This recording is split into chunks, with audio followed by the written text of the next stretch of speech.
একটা ফুটবলারও নাই।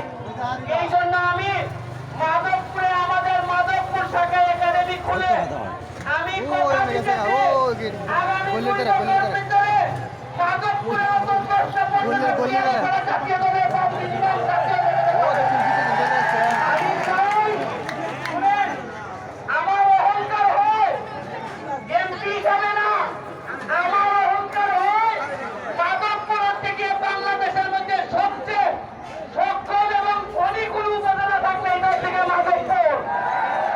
মাধবপুরের সম্ভাবনা সবচেয়ে বেশি। আমি হবিগঞ্জের মধ্যে না, সিলেটের মধ্যে না। আপনারা বেশিরভাগ লোক বিয়ানীবাজারের পক্ষে থাকবেন। আমাদের মাধবপুর চুনাইঘাটের মানুষের একটা চাষি রইল গিয়া যে আমরা সবসময় অতিথিদের পক্ষে থাকি। কি